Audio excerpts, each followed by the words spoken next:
Hello and welcome to Cengage's Automotive Simulations. This is a brief overview of the features and the functionality of one of the Understanding the Concept simulations.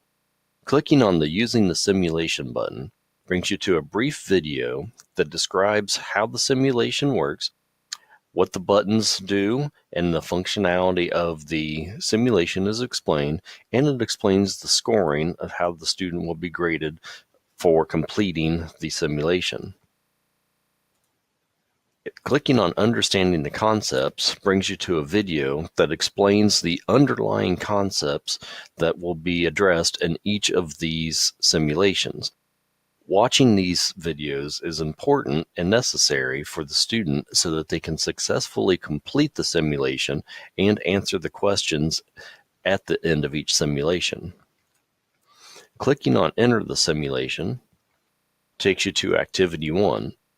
Activity 1 may begin with an explanation of the simulation, it may begin with an activity, or it may begin with a question. It just depends on what the simulation is.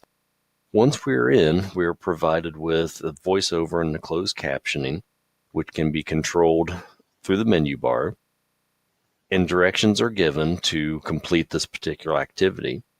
We can rewind and replay directions if a section was missed.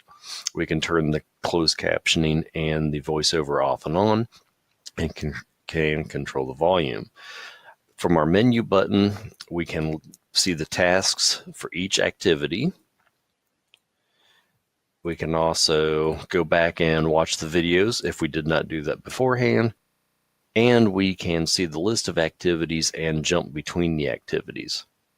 Now in this Activity 1, we're sliding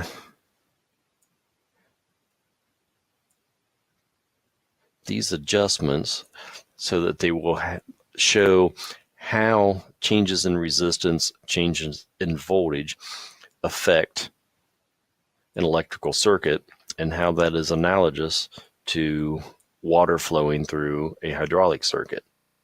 Once a student has experimented with these, they can continue, and then they get a pop-up question, and we'll just randomly select an answer here.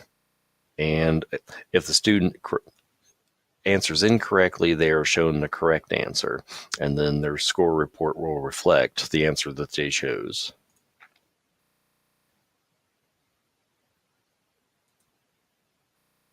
Once all activities are completed, the students are taken to the end of simulation review questions, and then once those are answered, a score report is provided which gives detail about each activity and each question.